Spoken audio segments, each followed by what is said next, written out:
स्वभावचिन्मयानन्दं कृपापूर्णं जगत्पतिं हरिषड्वर्गजेतारं नित्यानन्दगुरुं भजे। स्वभावचिन्मयानन्दं कृपापूर्णं जगत्पतिं हरिषड्वर्गजेतारं नित्यानन्दगुरुं भजे। स्वभावचिन्मयानन्दं कृपापूर्णं जगत्पतिं हरिषड्वर्गजेतारं नित्यानन्दगुरुं भजे। அடுத்து எம்பெருமான் முக்தியின் சாரத்தை உரைக்கின்றார். அடுத்த ஸ்லோகம். प्रसादे सर्वदुःखानां हानिरस्योपजायते प्रसन्नचेतसो ह्याशु बुद्धिः पर्यवतिष्ठते। முக்தியின் சாரத்தை எம்பெருமான் இந்த சூத்திரத்திலே விளக்குகின்றார். பிரசாதே சர்வதுக்கானாம் ஹானிரஸ்யோபஜாயதே பிரசன்ன சேதசோ ஹ்யாசு புத்தி பர்யவதிஷ்டதே.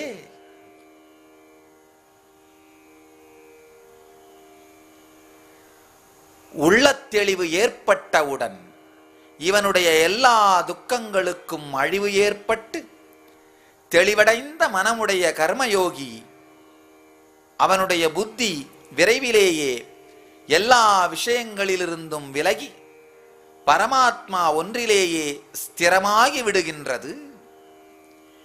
ஜீவன் முக்த லட்சணத்தை எம்பெருமான் விளக்குகிறார். இது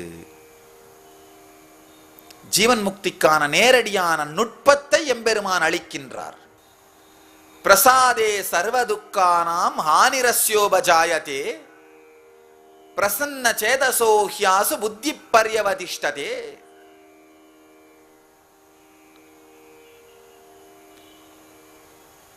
இந்த உள்ள தெளிவு ஏற்பட்டால் இவனுடைய எல்லா துக்கங்களும் அழிந்து தெளிவடைந்த மனமுடைய கர்மயோகி புத்தி மற்ற எல்லாவற்றிலிருந்தும் விலகி பரமாத்மாவிலேயே ஒன்றும், அதாவது நிரந்தரமான நித்தியானந்தத்திற்குள் கரைந்து விடும்னு சொல்றார்.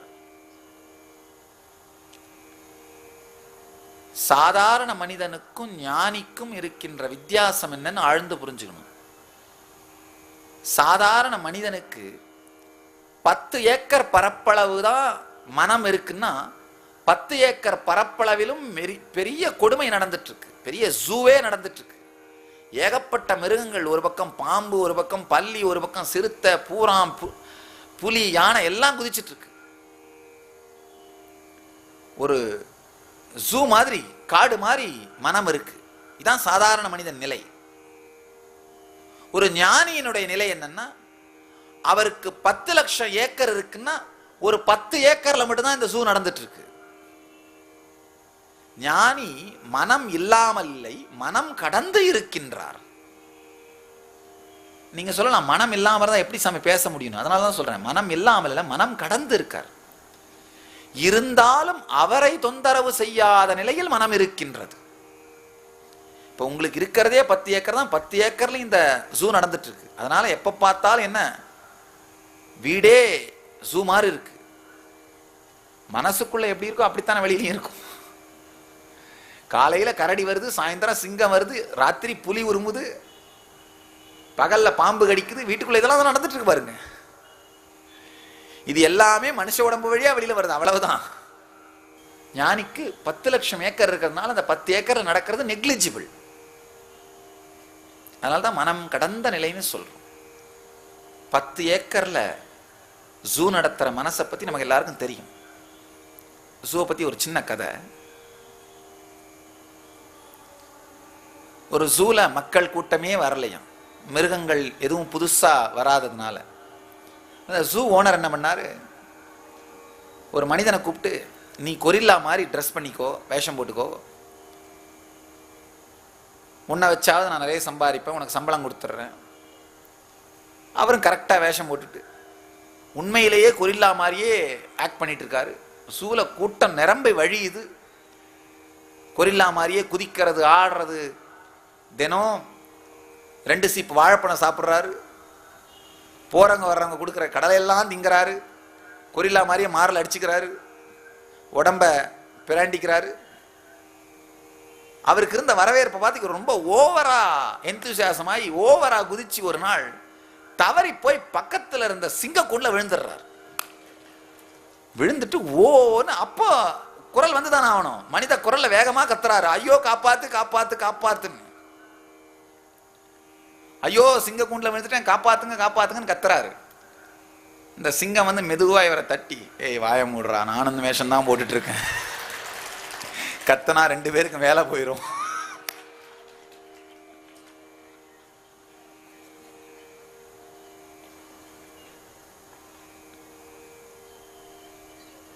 நம்ம வாழ்க்கை இந்த மாதிரி ஒரு ஜூ தான். நேரம் வரும்பொழுதெல்லாம், தேவைப்படும் போதெல்லாம் பல்வேறு மிருகங்களோட உடைய போட்டுக்கிட்டு நாம பண்ற ஆர்ப்பாட்டம், சில நேரத்தில் இன்னொரு மிருகமும் உடைய போட்டு வந்து பண்றதுன்றது தெரியாம போகுது. மனம் இருக்கிற இடம் முழுசும் ஜூ நடத்தணும்னா நிம்மதியா நாம அங்க இருக்க முடியாது. அதை தாண்டி சத்தியத்துக்குள் ஒன்றுவதைத்தான் ஜீவன் முக்தின்னு சொல்றேன். எம்பெருமான் அதான் இதை சொல்றாரு. முதல்ல நமக்கு அடிப்படையான தேவை, ஜீவன் முக்திக்குள்ள நுழைய அடிப்படை தேவை என்னன்னா மன அமைதி. நம்மளுக்குள்ள எழற எல்லா பிரச்சனைக்குமே ஸ்பிரிச்சுவல் சொல்யூஷனை கண்டுபிடிக்கிற எபிலிட்டி. எந்த எண்ணம் வந்தாலும் ஆன்மீக ரீதியாக ஸ்பிரிச்சுவல் சொல்யூஷன்ஸ் மூலமா, ஆன்மீக சத்தியங்களின் மூலமாக நம்மை மீண்டும் நம்முடைய அமைதிக்கு கொண்டு வருகின்ற பக்குவம். வேற ஒண்ணுமே இல்லை. நம்ம வாழ்க்கையில் நடக்கிற எல்லா உணர்ச்சி கொந்தளிப்பு ஒரு சுனாமி மாதிரி.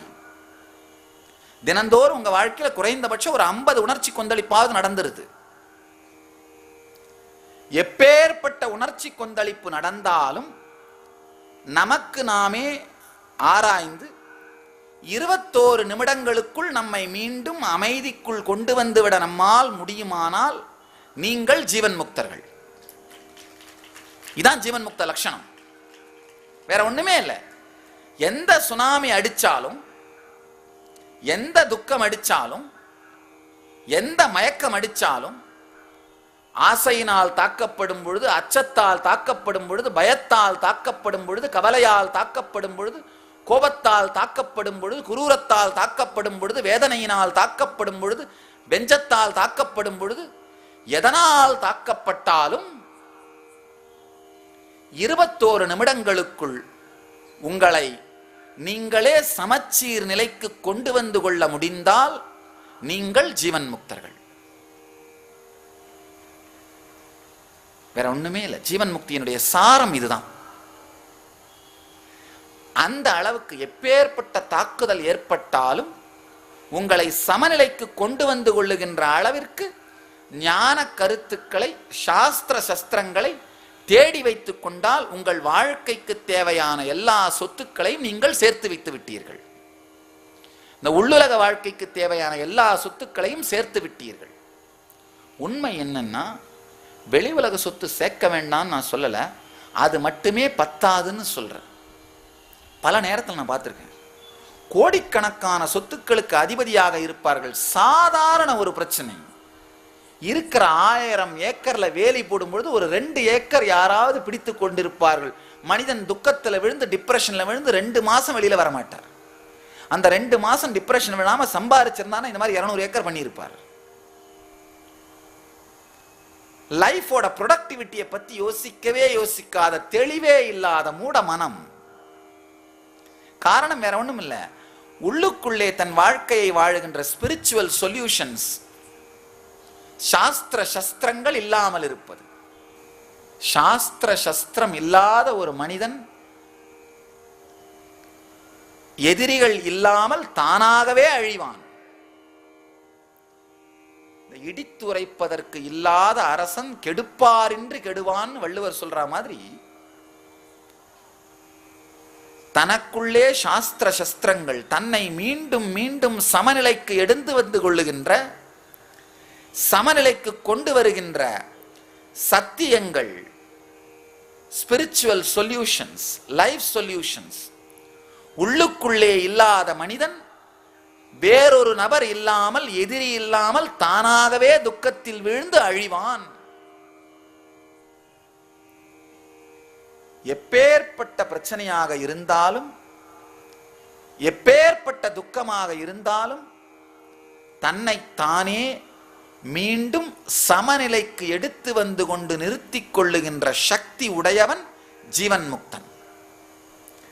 அதற்கான சத்தியங்களை உடையவன் ஜீவன் முக்தன். அந்த சத்தியங்களை அளிப்பவன் அவதார புருஷன்.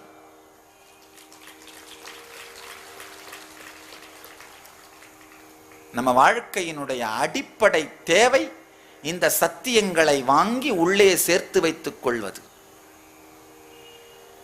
இந்த சத்தியங்களாலே மீண்டும் மீண்டும் நம்மை சமநிலைக்கு எடுத்து வந்து கொள்வது ஜீவன் முக்தி. மீண்டும் மீண்டும் தன்னை சமநிலைக்கு எடுத்து வந்து கொள்பவன் மற்ற எல்லா விஷயங்களையும் தாண்டி பரமாத்மாவிலேயே ஸ்திரமாக நிலை பெற்று விடுகின்றான். ஜீவன் முக்த லட்சணத்தை எம்பெருமான் அடுத்த ஸ்லோகத்திலும் ஆழமாக விளக்குகின்றார். அடுத்த சூத்திரம், ஏஷா பிராமி ஸ்திதி பார்த்த நைனாம் பிராப்ய விமுஹ்யதி ஸ்தித்வா ஸ்யாமந்த காலேபி பிரம்ம நிர்வாணமிருச்சதி.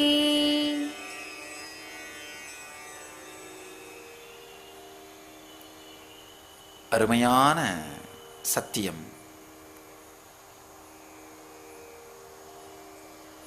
ஏஷா பிராமி ஸ்திதி பார்த்த நைனாம் பிராப்ய விமுஹ்யதி ஸ்தித்வா ஸ்யாமந்த காலே பிரம்ம நிர்வாணம் ருச்சதி. அர்ஜுனா, இதுதான் பிரம்மத்தை அடைந்தவனின் நிலை. இதை அடைந்தபின் யோகி ஒருபோதும் மோகமடைவதில்லை. மேலும் உயிர் பிரியும் நேரத்திலும் இந்த பிரம்ம நிலையிலேயே நிலை பெற்று பிரம்மானந்தத்தை அடைகின்றான். எம்பெருமான் இங்கு ஒரு ஆழ்ந்த சத்தியத்தை சொல்கிறார். வாழ்க்கை முழுவதும் எந்த அனுபவங்களை வைத்து வாழ்கிறோமோ, உங்க வாழ்க்கையிலே எது ஆழமான அனுபவமாக உங்களுக்கு நிகழ்கிறதோ அந்த அனுபவம் தான் மரணம் அடையும் பொழுதும் நடக்கும். சில பேர் என்கிட்ட சொல்றது உண்டு, சாமி கடைசி நேரத்தில் சாகும் பொழுது சங்கரா சங்கரான்னு சொன்னா கடவுள்கிட்ட போயிடலான்னு சொல்றாங்களே, அந்த மாதிரி இருக்கும்போது நாம ஏன் வாழும் பொழுது சங்கரா சங்கரான்னு இந்த மாதிரி நேரத்தை வீணடிப்பானே, சாகும்போது சொல்லிக்கிட்டா போதாதா? அப்பா, வாழும் பொழுதே சங்கரா சங்கரான்னு சொல்லி பழகி இருந்தாதான் சாகும் பொழுதும் அதை சொல்ல வரும். வாழும் பொழுதெல்லாம் கொக்கோ கோலா கொக்கோ கோலான்னு சொல்லிக்கிட்டு இருந்தா சாகும் பொழுதும் அதுதான் வரும். என்ன, வாழும் பொழுதெல்லாம் உன்னை சொல்லிட்டு இருந்து சாகும் பொழுது பளிச்சுன்னு ரெக்கார்டை மாத்திர முடியுமா? மனித மனம் பாருங்க. எம்பெருமான் அதனாலதான் சொல்றாரு,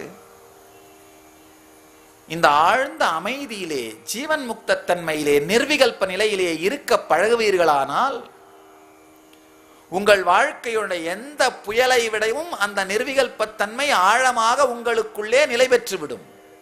அப்போ மரணம்ங்கிற பெரும்புயல் அடிக்கும் பொழுது கூட நீங்கள் அந்த நிர்விகல்ப நிலையிலேயே இருந்து பிரம்மானந்தத்தையே அடைகின்றீர்கள். ஜீவன் முக்தனுடைய லட்சணத்தை எம்பெருமான் விளக்குகிறார். வாழும் பொழுது உங்களுக்கு எது ஸ்ட்ராங்கான அனுபவமா இருந்திருக்கும் அதை வச்சுத்தான் உங்கள் மரண நேரத்தில் உங்களுடைய எண்ண ஓட்டம் முடிவாகும். வாழும் பொழுது நீங்க எதை ஸ்ட்ராங்கா அனுபவிக்கிறீங்களோ அதே நினைவும் அதே உணர்வும் தான் மரணம் அடையும் போது வரும். அதே உணர்வை அடிப்படையாக வச்சுதான் உங்களுடைய அடுத்த ஜென்மத்தை முடிவு பண்ணுவீங்க. மரணம்ங்கிறது வேற ஒண்ணும் இல்லை, உங்க மொத்த லைஃபையும் அந்த சில வினாடிகள்ல ஃபாஸ்ட் ஃபார்வர்ட்ல பார்ப்பீங்க. வாழும் பொழுது நீங்க எந்த அனுபவத்தெல்லாம் ஆழமா அனுபவிச்சிருக்கீங்களோ அதுதான் கலர்ல ரெக்கார்ட் ஆயிருக்கும். மீதி எல்லாம் டல்லா பிளாக் அண்ட் ஒயிட்ல ரெக்கார்ட் ஆயிருக்கும். கலர்ல ஸ்ட்ராங்கா ரெக்கார்ட் ஆயிருக்கிற சீன் தான் நீங்க லாஸ்ட் ஃபேஸ்ல ஃபாஸ்ட் ஃபார்வர்ட்ல பார்க்கும்போது ப்ராமினென்ட்டா உங்களுக்கு தெரியும். அதான் உங்க அட்ராக்ட் பண்ணும், உங்க அட்டென்ஷன் அட்ராக்ட் பண்ணும். மீதி எல்லாம் டல்லா இருக்கும். அப்படியே இப்ப சில பேர் உட்கார்ந்துருக்கோம்ல, இவ்வளவு நேரம் ஆயும் சாமி விட மாட்டேங்கிறாரு.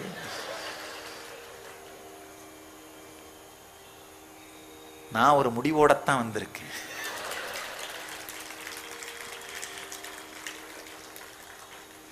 நீங்க என்ன முடிவோட வந்திருக்கீங்க? நீங்க எவ்வளவு நேரம் வேணா பேசுங்க, நாங்க கேட்க போறதில்லை அப்படின்னு. நான் என்ன முடிவு பண்ணிட்டு, நீங்க கேட்கிற வரைக்கும் நான் பேசுற நிறுத்த போறதில்லைன்னு.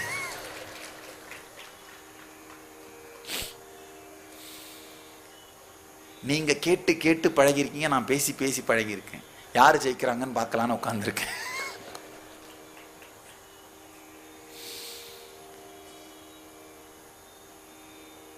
நீங்க வாழும் பொழுதே எதையெல்லாம் ஆழமான அனுபவமாக அனுபவிக்கின்றீர்களோ அதுதான் சாகும் பொழுது மேல வரும்.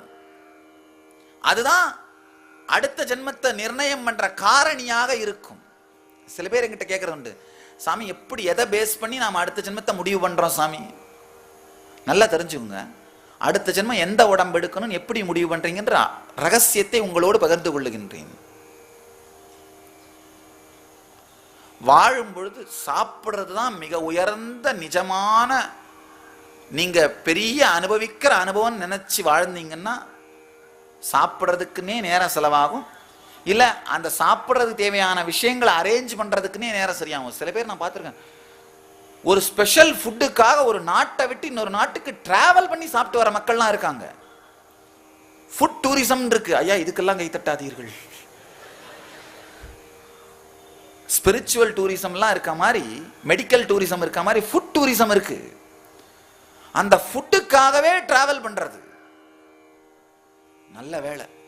நம்ம நாட்டில் நம்முடைய பில்கிரிமேஜ் எல்லாமே 70% நம்ம நாட்டில் நடக்கிற டூரிசம் வந்து ஸ்பிரிச்சுவல் டூரிசம். 1000 ஆனாலும் தெய்வ பூமி.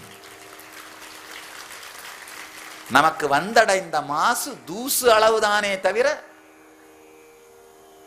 நம் உள்ளே நிறைந்த மாசு அல்ல. அதனால நம்ம நாட்டில் இந்த ஃபுட் டூரிசம் பத்தி நமக்கு பெருசா தெரியாது, ரொம்ப கம்மி. எல்லாமே ஸ்பிரிச்சுவல் டூரிசம். ஃபுட்டு பாப்புலர் ஆனா கூட அந்த ஃபுட்டு கூட ஸ்பிரிச்சுவாலிட்டியோட அசோசியேட் ஆகி பழனி பஞ்சாமிர்தம், திருப்பதி லட்டு அந்த மாதிரி தான், ஸ்ரீரங்கம் புளியோதரை அந்த மாதிரி தான், ஸ்பிரிச்சுவலோட சேர்ந்து தான் எதுவுமே. அதான் நம்ம நாட்டுடைய நம்ம டிஎன்ஏவோட பெருமை. நம்ம நாட்டில் இருக்கிற நல்லதெல்லாம் நம்முடைய பாரம்பரியத்தை நாம் கடைபிடிக்கும் போது வருவது, நம்ம நாட்டில் இருக்கிற கெட்டதெல்லாம் நம்ம பாரம்பரியத்தை நாம விட்டதனால வர்றது. இதானா நம்ம அப்படியே மாத்தி புரிஞ்சு வச்சுட்டு இருக்கிறோம். துக்கமெல்லாம் பாரம்பரியத்தினாலையும் சுகமெல்லாம் பாரம்பரியத்தை விட்டதனாலையும் வருதுன்னு நினைச்சிட்டு இருக்கோம். கிடையாது. மாடர்னைசேஷன் வெஸ்டர்னைசேஷனா மாற வேண்டிய அவசியம் இல்லை. வெஸ்டர்னைசேஷன் வேற, மாடர்னைசேஷன் வேற. மாடர்னைசேஷன் நான் வெறுக்கவே இல்லை. லேப்டாப்போட உட்காந்துருக்கேன் பாருங்க. எனக்கு தெரிஞ்சு லேப்டாப் வச்சு பகவத்கீதை சொன்ன முதல் சுவாமி நான் தான் நினைக்கிறேன். ஏன்னா லேப்டாப்பை யூஸ் பண்ண தெரியறவங்க பகவத்கீதை சொல்ல தெரியறதில்ல, பகவத்கீதை சொல்ல தெரியறவங்க லேப்டாப் யூஸ் பண்ண தெரியறதில்ல. இது ரெண்டும் தூரமாவே இருந்தது, ரெண்டையும் பக்கத்துல ஒண்ணா வச்சிருக்கிறோம். மாடர்னைசேஷன் மேல தப்பு இல்லை, அதுக்காக வெஸ்டர்னைசேஷன் தேவையில்லை. சாப்பிட்றதே கதின்னு வாழ்ந்துருந்தோம்னா என்ன பண்ணுவோம்? சாகும் பொழுதும் அதான் நினைப்பு வரும். சாகும் பொழுதும் சாப்பாட்டு நினைப்பு தான் வந்தா என்ன பண்ணுவோம்? எப்படியா இருந்தாலும் வாழ்க்கையில மிகப்பெரிய சுகம் சாப்பாடு தான். அப்ப அந்த மாதிரி உடம்பெடுத்து அந்த மாதிரி ஊர்ல பிறந்தா நல்லா இருக்கும் இல்ல? அப்ப என்ன பண்ணலாம்பா? சாப்பிட்றதுக்கான பெஸ்ட் உடம்பு பன்னி உடம்பு, நீளமான வாய். காலேஜுக்கு போக வேண்டாம், படிக்க வேண்டாம், வேலைக்கு போக வேண்டாம், ஒரு ஃபேமிலியை மெயின்டைன் பண்ண வேண்டாம், காலையிலிருந்து ராத்திரி வரைக்கும் சாப்பிட்டுக்கிட்டே இருக்கலாம், படுத்துக்கிட்டே இருக்கலாம். ஏன்பா அனாவசியமா மனுஷ உடம்பு இந்த வேலையெல்லாம் செஞ்சுட்டு இருப்பானே, எடுத்து இந்த பொறுப்பெல்லாம் எடுப்பானே, பன்னி உடம்பு எடுத்துட்டு சாப்பிட்டுக்கிட்டே காலத்தை கழிக்கலாம். அப்படிதான் முடிவு பண்ணுவோம். அந்த மாதிரி உடம்பு எடுத்தனால பெரிய வாயா வச்சு ஒருவேளை அந்த உடம்பு எடுக்கும்போது ஸ்பெஷலாக ஆர்டர் கொடுப்போம். 2 அடி அகலம் வாய், 2.5 அடி அகலம் உடம்பு போதும். நிறைய சாப்பாடு கிடைக்கிற மாதிரி ஊரா பிறக்கலாம். அந்த மாதிரி உடம்பு எடுப்போம். ஒருவேளை ஒண்ணுமே செய்யாம மந்தமா காலையில 10 மணிக்கு எந்திரிச்சு ஒரு காஃபி சாப்பிட்டு திரும்ப படுத்து 12:30 மணிக்கு எந்திரிச்சு குளிச்சுட்டு வந்து லஞ்ச் முடிச்சுட்டு திரும்ப படுத்து 4:30 மணிக்கு எந்திரிச்சு ஒரு டீ சாப்பிட்டுட்டு திரும்ப 8 மணிக்கெல்லாம் போய் படுத்துக்கிறதுன்ற வாழ்க்கை, இனிமையான வாழ்க்கையை நம்ம வாழ்ந்திருந்தோம்னா, இல்லை சில பேர் அந்த மாதிரி இருக்காங்க. 10 மணிக்கு எந்திரிச்சு மெதுவா டீ கடைக்கு போய் உட்காந்து அந்த 2 டீ சாப்பிட்றதுக்கு மணி 12 ஆயிடும். அதுக்குள்ள ஊர்ல இருக்கிற எல்லாருடைய தலையும் திங்கிறது. அந்த பழைய நியூஸ் பேப்பர் எடுத்து வச்சு அப்படியே பார்த்துக்கிட்டே இருந்து செத்து போயிட்டானா வேணும்.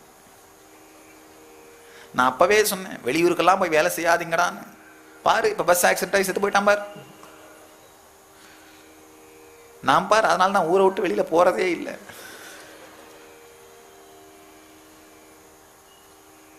இந்த மாதிரி அது மட்டும் இல்ல, அந்த அவங்க பேசுற வேதாந்தங்கள் கேட்கணுமே. எல்லாம் பிரமையப்பா, கடவுள் நினைச்சாதான் முடியும், நாம நினைச்சா இதெல்லாம் நடக்குமா, விடப்பா. எல்லா பெரிய வேதாந்தமும் இருக்கும். ஆனா டீ குடிச்சு முடிச்சு அந்த டீக்கு காசு இருக்காது. அவா கணக்குல வச்சுக்கோ, நாளைக்கு கொடுக்குறேன். அது எந்த நாளைக்குன்னு யாருக்கும் தெரியாது. இந்த மாதிரி ஒரு மந்தமான வாழ்க்கையை வாழ்ந்திருந்தா என்ன முடிவு பண்ணுவோம்? சாகும்பொழுது அந்த மந்தத்தன்மை தான் நினைவுக்கு வரும். அப்ப என்ன பண்ணுவோம்? எப்படியா இருந்தாலும் சாகத்தான் போறோம். இந்த மாதிரி மந்தமா தான் இருக்கு. இதுதான் வாழ்க்கையோட சாரம். அப்ப பேசாம ஏன்பா மனுஷ உடம்பு எடுத்து காலேஜுக்கு போய் படிச்சு வேலைக்கு போய் குடும்பத்தை நடத்தி, இல்லை பண்ணி உடம்பு எடுத்தா கூட வாயை நாள் முழுக்க அசைச்சுக்கிட்டே இருக்கணும். அதை விட மந்தமா நிம்மதியா நம்மள மாதிரி அமைதியா வாழ்றதுக்கு எரும மாடு உடம்பு போதுமே. எருமாடா பிறந்துறது. அப்ப பிரச்சனையே இல்லை பாருங்க. காலையில 10 மணிக்கு மெதுவா தங்கி இருக்கிற இடத்துல இருந்து எந்திரிச்சு தூக்கம் கலையாம குட்டையில போய் படுத்துட்டு, சாயந்தரம் சூரியன் சாஞ்ச உடனே திரும்பவும் தூக்கம் கலையாம அப்படியே வந்து மந்தையில படுத்துடலாம். எருமாடு உடம்பா எடுக்கிறது. அதாவது எந்த அனுபவத்தை ஆழமான அனுபவம் என்று நாம் விரும்பி ரசித்து ருசித்து வாழுகின்றோமோ அந்த அனுபவம் மரண காலத்திலே மேலெழும். அந்த அனுபவம் சார்ந்து அதற்கு தேவையானது போல் உடல், மனம், தகப்பனார், உறவு, நாடு எல்லாவற்றையும் நாம் தேர்ந்தெடுக்கிறோம். நல்லா தெரிஞ்சுங்க. நல்ல தாராளமான வள்ளல் தன்மையுடைய தகப்பனுக்கு நீங்கள் பிறந்திருந்தால் வள்ளல் தன்மையோடு வாழ வேண்டியது உங்களுடைய கடமை. ஏனென்றால் நீங்கள் அதை தேர்ந்தெடுத்தீர்கள். நல்லா தெரிஞ்சுங்க. அப்பா அப்படி இருந்தாரு, நாம அப்படி இருக்க வேண்டியதில்லை, கிடையாது. அப்பாவோட டைட்டில் மட்டும் உங்களுக்கு வந்தா பத்தாது. அவருடைய வாழ்க்கை தன்மையை உள்வாங்கியாகணும். நல்லதை மட்டும் உள்வாங்குங்க. சில நேரத்தில் ஒரு சின்ன அந்த லைன் போட்டுறணும். ஃபைன் பிரிண்ட்னு சொல்லுவோம். ஏன்னா நீங்க சூஸ் பண்ணி பிறந்திருப்பீங்க. நீங்க சூஸ் பண்ணி பிறந்திருக்க வாய்ப்பு இருக்கு. ஆழ்ந்து புரிந்து கொள்ளுங்கள். ஆழமான ஒரு சத்தியம். வாழ்க்கையில் நீங்க எதை ஆழமான அனுபவம் எண்ணி வாழுகிறீர்களோ அது மரணத்தின் போது மேலெழும். அதை வைத்துத்தான், அதை அடிப்படையாக வைத்துத்தான் அடுத்த ஜென்மத்தை நீங்கள் நிர்ணயிக்கிறீர்கள்.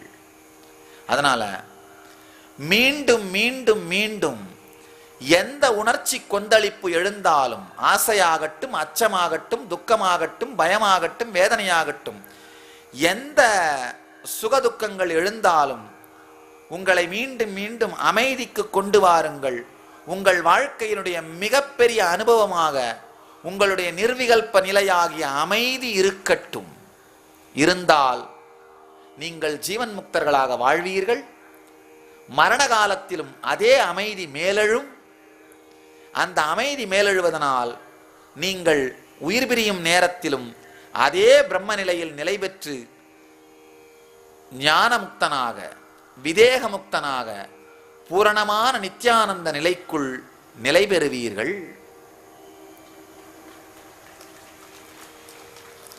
இன்றைய மொத்த செய்தியின் சாரம், வாழ்க்கையில் என்ன நடந்தாலும் நீங்கள் அழிவற்றவர் என்கின்ற தெளிவை உணர்ந்து மீண்டும் மீண்டும் உங்களை உங்களுக்குள் இருக்கும் ஆழ்ந்த அமைதி நிலையாகிய நிர்விகல்ப நிலைக்குள் கொண்டு வாருங்கள். அது வாழும் பொழுது ஜீவன் முக்தியையும் உடலை விட்ட பிறகு விதேக முக்தியையும் உங்களுக்குள் மலரச் செய்யும். இந்த சத்தியத்தை நீங்கள் எல்லோரும் வாழ்ந்து ஜீவன் முக்தராய் வாழ்ந்து ஜீவன் முக்தியில் நிலை பெற்று நித்யானந்தத்தில் நிறைந்து நித்யானந்தத்தில் மலர்ந்து நித்யானந்தத்தை பரப்பி நித்யானந்தமாகிட ஆசீர்வதிக்கின்றோம். வசுதேவசுதம் தேவம் கம்சசானூரமர்தனம் தேவகீ பரமானந்தம் கிருஷ்ணம் வந்தே ஜகத்குரும்.